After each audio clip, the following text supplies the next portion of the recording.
Hey, welcome back to the exchange. So airline ticket prices actually peaked out Memorial Day weekend. We'll look at the data in just a second too. Also, if you're an airline investor, look at how this affects your income statement, where it could go in the fall and kind of winter time frame going forward. So this is from Hopper, which Hopper is basically a flight tracking price platform.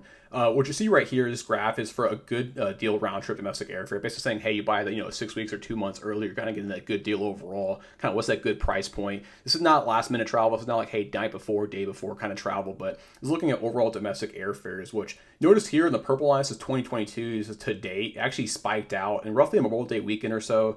Roughly $411, kind of the average good deal price. It's been on a strong downtrend for literally all of June. I mean, the last data point we have was June 17th, $381, which is still well above year-over-year norms, but is coming down considerably overall. Notice here this is pre-COVID, so the orange line looks like here is 2018, the green line here is 2019, so this is pre-COVID time frame. Typically, you have a local spike Memorial Day weekend, then kind of flatlines a little bit, maybe a small drop in June, July timeframe. But again, we're having this massive drop in 2022, which is very out of character for kind of airline fares in general right now. I mean, typically you have a small drop, maybe like $10, $20 or so. I mean, this is a pretty heavy drop overall too. Now notice down here you have basically 2020 and 2021 as lower two lines here. Hyper volatile basically with the Delta variant, the Omicron variant there. So it's really hard to comp those on a year-over-year basis. Whereas 2018, 2019 I think are better comps for kind of a long-term run rate in general.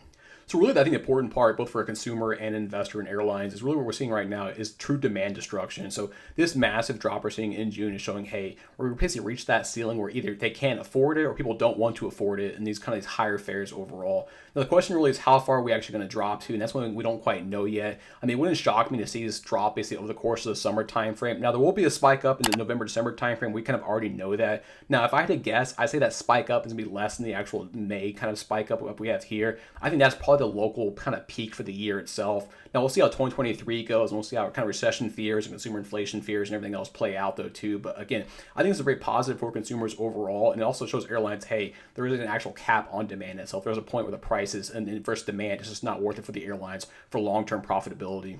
So now going to the actual investment side and really looking at why fares have increased so much. So obviously number one, I mean, demand is strong and they actually will absorb most of those fare costs. But also number two, costs are increasing dramatically. And number one cost right here is actually jet fuel. So I pull up here's actual jet fuel spot price graph itself, which normally in a normal kind of airline like pre-COVID, I mean, jet fuel itself is roughly at 15 and 20% of revenue kind of cost basis itself. I mean, right now with prices of crude oil so high right now, it's roughly about 30%, maybe 35% for some airlines. But really you can see for the last quarter itself, I mean, roughly around the 350 range or so. It spiked up to, looks like here, roughly 426.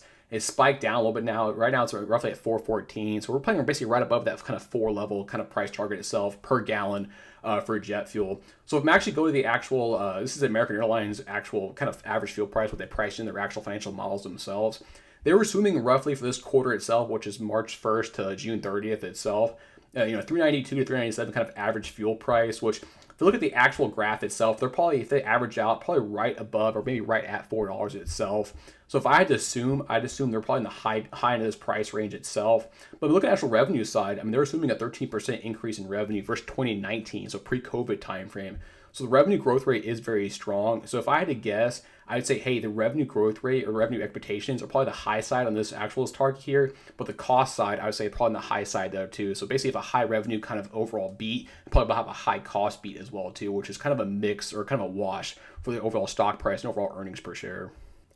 So this is from a previous video, which I'll be sure to link that above too, but this is basically a financial projection for Q2 of 2022. This is for American Airlines, which is the largest carrier overall in the US for domestic travel. Now I assumed right here basically a high price revenue, basically high end revenue projection. So I'm assuming a $13.5 billion of revenue.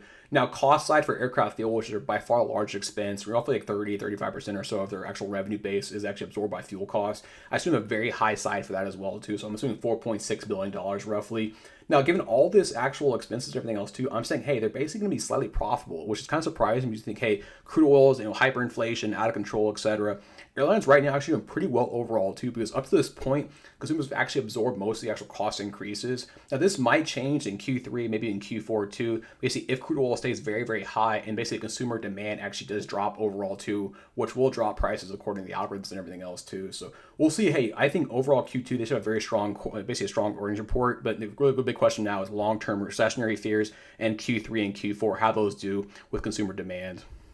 So another thing to look at too based on American Airlines is actual forward guidance, is actual available seat miles. This is capacity. So it's basically saying, hey, versus 2019 levels, they're flying at 92 to 93% of their actual total capacity itself. If I had to guess, they'll actually be below that. I mean, they're probably at 91% or so, just because we've seen these articles across all the airlines. So this is from like CNBC from like a week ago. So United Airlines, will cut 12% of Newark flights. Seen Fox Business, US Airlines canceled, delay hundreds of flights again as well. So, which again, if you're an investor in airlines, this is good though, because hey, it's lower supply, pretty high demand even still means higher prices, or basically elevated prices itself. If you're a US consumer like everyone else is, I mean, it's pretty bad overall too, because hey, when supply is low, demand's high, prices are high overall too. Which that's why if I had to guess, even this downturn we have right now is not sustainable. It's not going to crash in the long term, just because when supply is this low and demand is at least moderate, you're going to basically see a flattening out of prices itself. And that's why I think we hit prices 2018, 2019 levels itself and kind of ricochet off that and actually head up maybe into the winter time frame as well too. But again, I think the actual for the year itself, I think the peak actually is in at these price points. I just think long-term demand is not going to be there, especially with recessionary fears, inflationary fears, etc. So we'll see what happens overall too. So really the hard part for airline financials, kind of projecting the long-term future itself, is really the product mix has changed, which is really hard to comp against. So really what was changed is business travel itself is about 2/3 recovered versus 2019 levels. Leisure travel, though, is through the roof right now. It's 120% basically recovered. So basically it's over-recovered itself, which is good right now for the airlines because leisure travelers are paying those higher-end fares or basically absorbing those price increases itself. Business travel is still very much a cash cow and a heavy profit center itself, but it's not as big as it once was. The big fear I have, and I think the airlines have it too as well, if we hit a major recession, that consumer travel demand just falls off a cliff and business travel still remains, but it's not quite big enough to actually pay off the entire kind of loss of revenue from the consumer side itself. Hey, if you like the video overall, be sure to tap the like button down below too. I'm also going to drop the Hopper price tracker in the description down below. That way you can check on your own time as well. If you like the content overall too, hey, be sure to sub the channel in the corner right there. I appreciate all support. But yeah, until next time, that's the exchange.